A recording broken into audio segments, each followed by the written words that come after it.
Salut! Petite vidéo du lundi matin, juste pour te secouer un peu et te réaligner dès ton café. Tu vois, peut-être que tu es à la même étape que moi. Et donc, j'avais envie de te parler ce matin des émotions. Et est-ce que tu as envie de savoir à quoi ça sert les émotions? Donc, peut-être en tout premier, je t'invite à réfléchir 2 minutes. À quoi elle ressemblerait ta vie s'il n'y avait pas d'émotions? On aurait tous l'air de clones. Il n'y aurait pas de sensation à interagir avec le monde, que ce soit avec des humains, avec un beau paysage, un coucher de soleil, avec une situation inconfortable. Donc avant tout, les émotions, elles sont là pour donner du volume, du relief, des couleurs en fait à ta vie. Et quelque chose que je trouve hyper important, c'est de sortir de la vision qu'il y a des bonnes ou des mauvaises émotions. Ce matin, je scrollais sur Insta et je tombe sur un post de quelqu'un qui est coach. Et l'intitulé du post, c'était la prochaine fois que tu es triste, réfléchis 2 secondes pour savoir si ça vaut la peine. J'ai trouvé ça juste hyper horrible de la part de quelqu'un qui est coach, de poser en fait un interdit comme ça, comme si la tristesse c'était une mauvaise émotion et qu'il fallait surtout éviter de la vivre, et que grosso modo le sous-titre ou la ligne de code qu'il y avait derrière ce post, pour moi ça ressemblait à si tu serres les dents, t'es plus valeureux et t'es plus, je sais pas, une meilleure personne ou un truc comme ça. Bref, ça m'a pas plu. Donc pour moi, l'approche des émotions, déjà j'ai envie de te dire que les émotions, c'est des messagers. C'est des messagers et c'est des messagers qui apportent un message. Et du coup, le premier truc super important à faire, c'est de dissocier le messager du message. Tu vois, quand le postier arrive et qui t'amène ton avis d'imposition ou une carte postale de tes amis ou la lettre de ta mamie, et en fonction de l'émotion que tu reçois quand tu as ce message, tu vas pas en vouloir au postier. C'est pas de sa faute. Lui, il fait juste le messager, et le contenu du message, que tu aimes ou que tu aimes pas, c'est un autre sujet. La même chose, les émotions, en fait, elles nous donnent du feedback et nous permettent d'interagir avec le monde. La même chose que tes 5 sens, en fait. Quand je regarde un paysage, si le paysage me plaît, je me dis pas que c'est grâce à mes yeux qui sont vraiment super géniales et super sympas. Et si je vois une situation de vie qui me plaît pas, je donne pas la responsabilité à mes yeux que ce que je vois ne me convient pas. Donc vraiment dissocier ces deux choses, et du coup je vais passer en revue hyper rapidement les émotions principales et le message qu'elles t'apportent pour que ça te donne des billes en fait dans ta vie, pour que tu puisses comprendre en fait le feedback et l'information qui va avec. Parce qu'une fois que tu as l'information, une fois que tu as le courrier du messager, tu as plus d'informations et du coup tu as plus de pouvoir sur toi-même, et ça c'est hyper important. Donc, chaque émotion, elle t'apporte un message. Et dans les émotions que les gens redoutent le plus, et notamment la peur, la tristesse et la colère, qui ont des gros interdits culturels à s'exprimer, particulièrement la colère pour les femmes et la tristesse pour les hommes. Et donc, je te propose qu'on passe en revue les différents messages. Donc, on va commencer par la peur. La peur, c'est l'émotion la plus archaïque. C'est l'émotion qui a fait que l'humain a survécu. Pourquoi ? Parce qu'en fait, si on n'avait pas développé des stratégies d'adaptation grâce à la peur, on ne serait plus là. Parce qu'on ne fait pas partie, en fait, dans le règne animal, de ceux qui ont les plus de compétences en termes de prédateurs. On n'a pas de griffes acérées, de crocs, etc. Et donc, il a fallu qu'on utilise d'autres stratégies pour survivre. Donc, la peur, c'est le messager qui a le plus à voir avec ton instinct de survie. La peur, globalement, son message, elle te dit littéralement ça, elle te dit « Attention, quelque chose est potentiellement dangereux pour ta vie ». Alors, La peur, elle t'invite à te poser la question du danger. Y a-t-il, là, tout de suite, dans ma situation, quand tu ressens de la peur, y a-t-il un danger imminent? Ce qu'il y a de vachement bien avec le fait d'avoir un danger imminent, du genre un rhinocéros qui te charge, du genre quelqu'un qui te fait une queue de poisson sur la route, ben c'est que tu n'as pas besoin de réfléchir en fait. Tout ton système instinctif va prendre le relais et tu vas être en pilote automatique. Tu sais, c'est ce qui fait que quand tu fais une manœuvre d'évitement sur le périph', tu arrives à faire ta manœuvre et même au ralenti, tu peux gérer ton café pour pas qu'il se renverse sur le siège passager, tu vois.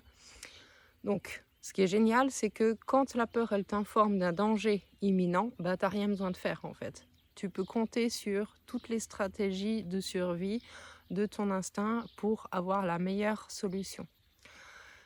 Mais quand tu as peur et qu'en fait, il n'y a pas de danger imminent, du genre, tu as peur du regard des autres, du genre, tu vis une situation qui te rappelle quelque chose qui t'a traumatisé à un autre moment.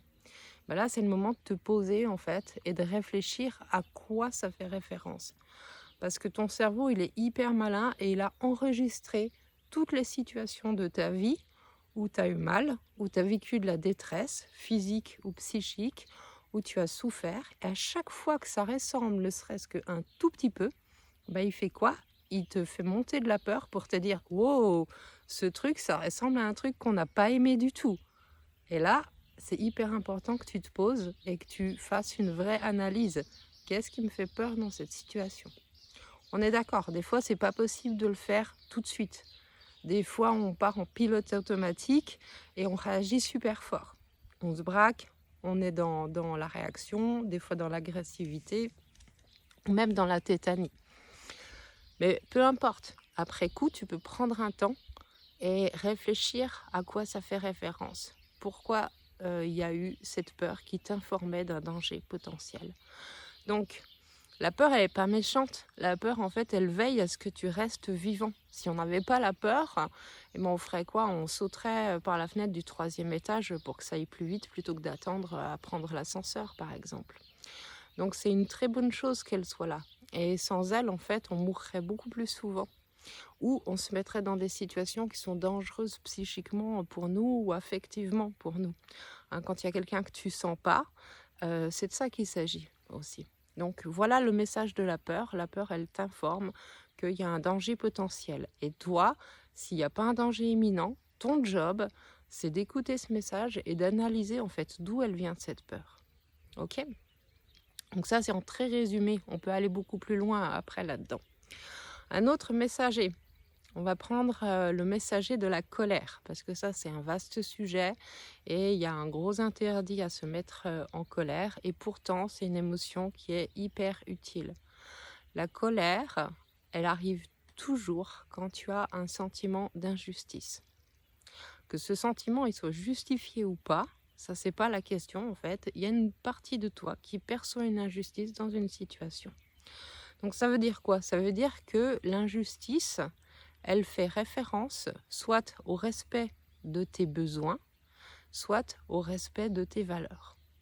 Donc pour prendre soin de toi, de ce qui est précieux pour toi, de tes besoins, de tes valeurs, la colère, elle te signale à chaque fois qu'il y a une situation qui est potentiellement injuste. Et là, de nouveau, tu peux identifier que à chaque fois que tu te mets en colère, parce que c'est pas les autres qui te mettent en colère, c'est toi qui te mets en colère. À chaque fois que tu te mets en colère, il y a un besoin, il y a une injustice, il y a une valeur en fait qui n'a pas été respectée. Et c'est hyper important que tu saches laquelle c'est, lesquelles ça peut être aussi, ça peut être plusieurs choses. Pourquoi? Parce qu'en fait, tu es responsable de prendre soin de tes besoins et tu es responsable de prendre soin de tes valeurs. Donc, personne ne va le faire à ta place. Donc c'est aussi un élément hyper important.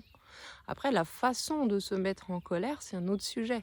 La façon de communiquer quand on est en colère, c'est un autre sujet. Mais l'émotion, son message, c'est attention, prends soin de toi, de ce qui est précieux pour toi, pose des limites, mets un cadre, fais quelque chose pour protéger en fait ce qui a du sens pour tes valeurs, ce qui a du sens pour ta vie et ce qui est essentiel en fait à ton épanouissement. Voilà, c'est très raccourci. Après, on peut parler plus largement de la façon de se mettre en colère et à quoi ça ressemble en fait une colère quand elle est exprimée de façon saine. Mais je t'invite en fait à passer en revue, tiens, qu'est-ce qui t'a mis en colère aujourd'hui, que ce soit dans ton quotidien ou qu'est-ce qui te met en colère de façon générale dans les injustices du monde, parce que tu vas apprendre énormément de choses sur toi, sur comment tu fonctionnes, sur ce qui est précieux pour toi et aussi à quel endroit des fois tu négliges tes besoins ou tu donnes pas assez de place à tes valeurs. Voilà pour la colère.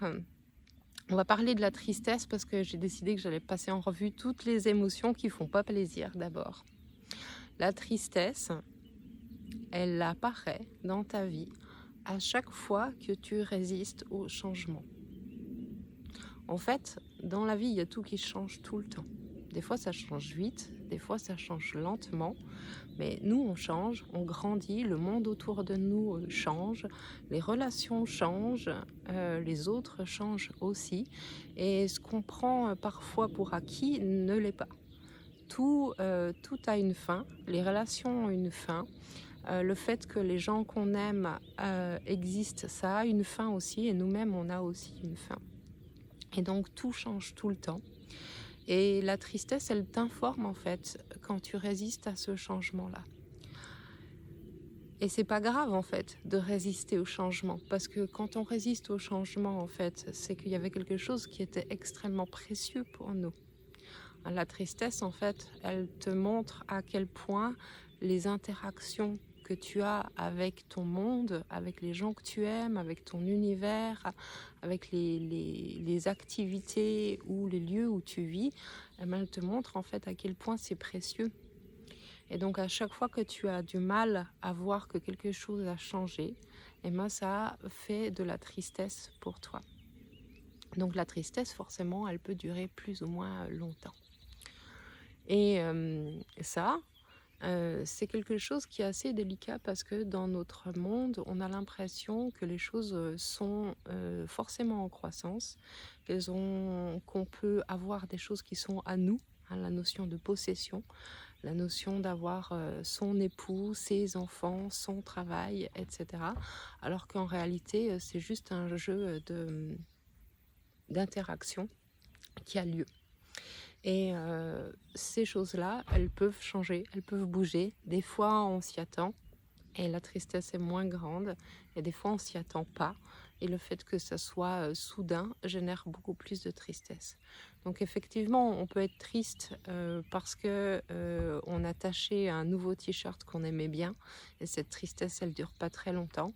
Et puis effectivement, on peut être triste très longtemps parce qu'on a perdu un être cher et qu'on conçoit que cette relation unique n'aura plus jamais lieu d'une place d'interaction vivante.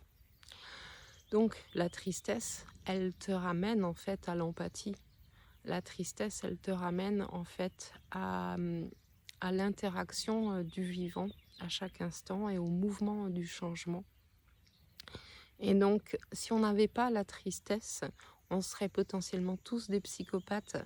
On a besoin en fait de sentir à quel point on est reliés les uns aux autres.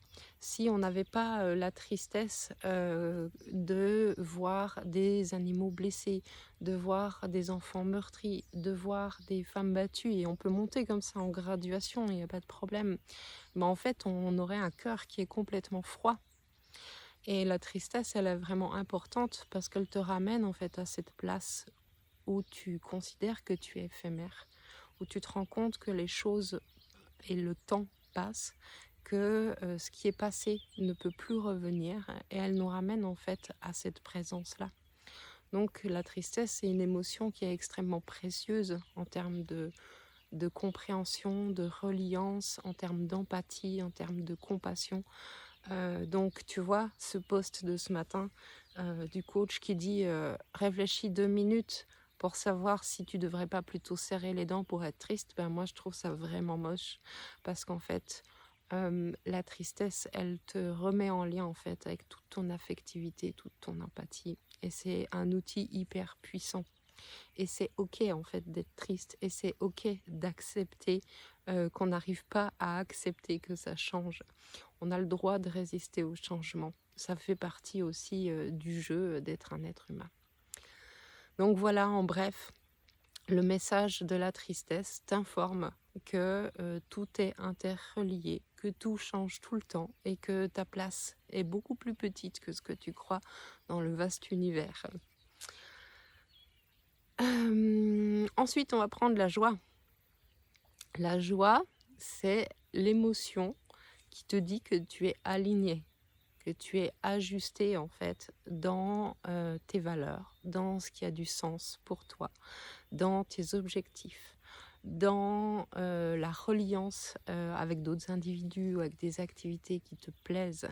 La joie, en fait, elle te dit, c'est bon, ça match, tu es branché sur toi et tu es en train de faire exactement ce qui te fait kiffer.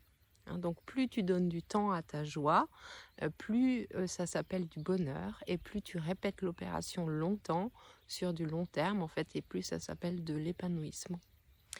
En médecine chinoise, on considère qu'il y a 2 types de joie. Il y a les joies qu'on appelle superficielles. Alors non pas qu'elles ne soient pas importantes, c'est pas superficiel d'une place péjorative, c'est superficiel d'une place de surface.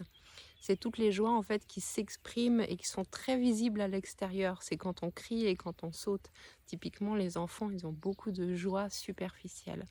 Ces joies-là, elles ont à voir avec l'atteinte d'une satisfaction, d'un plaisir, d'un objectif qui est très immédiat. Mais ça n'aura pas forcément à voir avec des joies extrêmement profondes.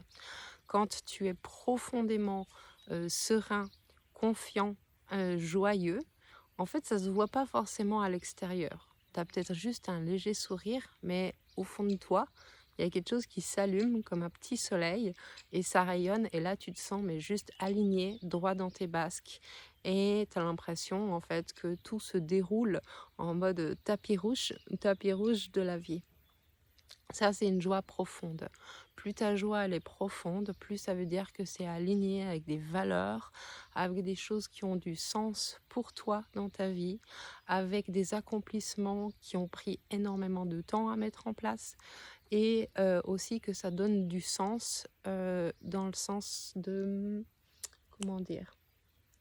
Ça donne du sens à quelque chose de plus grand que toi. C'est pas seulement une satisfaction personnelle, ça fait sens pour d'autres humains à tes yeux, pour la vie à tes yeux, pour l'humanité à tes yeux, pour la société, etc.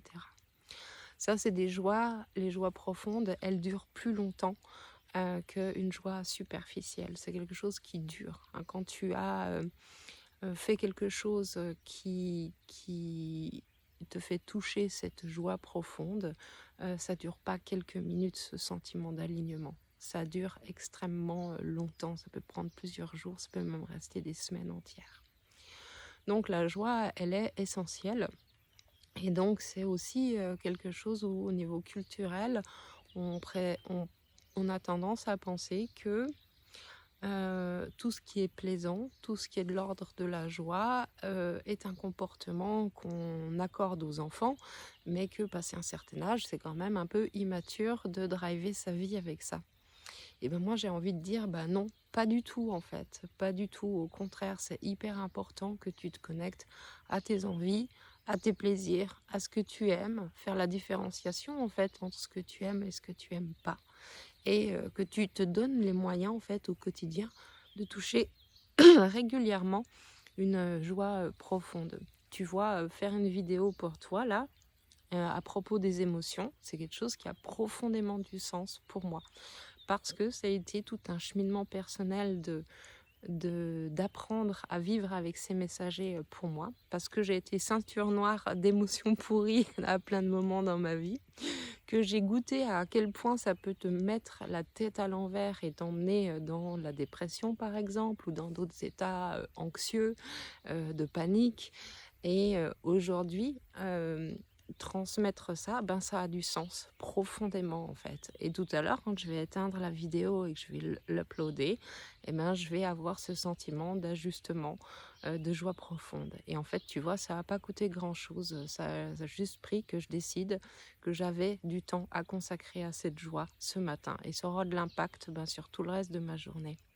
Donc je t'invite à faire de même, à mettre en place aussi des petites routines qui ont du sens pour toi et de faire attention, de prendre le temps aussi quand tu es joyeux, de te poser la question avec quoi c'est connecté. Est-ce que c'est des objectifs? Est-ce que c'est connecté avec des valeurs? Est-ce que ça donne du sens à la vie, à ton accomplissement, à ton épanouissement, etc. Donc je t'invite à te poser ces questions la prochaine fois que tu verras le messager de la joie arriver et que tu y donnes de plus en plus de place dans ta vie. C'est vraiment important. On arrive doucement à la fin et en médecine chinoise, on a encore une émotion qui est perçue comme un peu atypique pour les Occidentaux. C'est que en psychologie chinoise, on considère que réfléchir est un processus de nature émotionnelle, mais qui est permis par le mental. Donc, traditionnellement, on appelle ça souci, mais souci, c'est le côté pathologique de cette émotion. C'est quand on cogite trop, quand on est inquiet, quand on ressasse, etc. Mais l'émotion, quand elle est saine, en fait, elle s'apparente à une juste réflexion. Je pense que tu as déjà remarqué que quand tu commences à cogiter, c'est très difficile d'arrêter. Et que en réalité, on n'est pas obligé de penser tout le temps. Ouais, je sais, c'est un peu bizarre, mais en fait, on n'est pas obligé d'avoir continuellement un fil de blabla dans la tête avec des commentaires sur tout ce qui se passe et tout ce qui va arriver et tout ce qui s'est passé et ce genre de trucs. En réalité, réfléchir, la réflexion, ça a un but, c'est un but hyper précis, c'est que tu saches comment passer à l'action. Une bonne réflexion, c'est une réflexion qui te permet de passer à l'action. Et donc, la réflexion, du point de vue de la médecine chinoise, elle a comme message en fait que tu fasses une analyse de ce qui se passe à l'extérieur de toi. Donc, qu'est-ce qui est? C'est quoi ma réalité? Qu'est-ce qui se passe à l'intérieur de toi?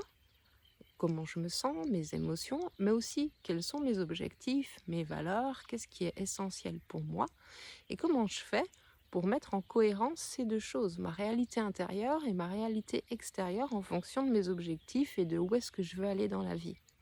Et donc la réflexion, elle a vraiment ce but-là en fait, elle te permet de faire une bonne analyse pour choisir quoi faire en fonction de tes buts et de ce qui se passe, de ce qui est réellement possible, de ce qui ne l'est pas.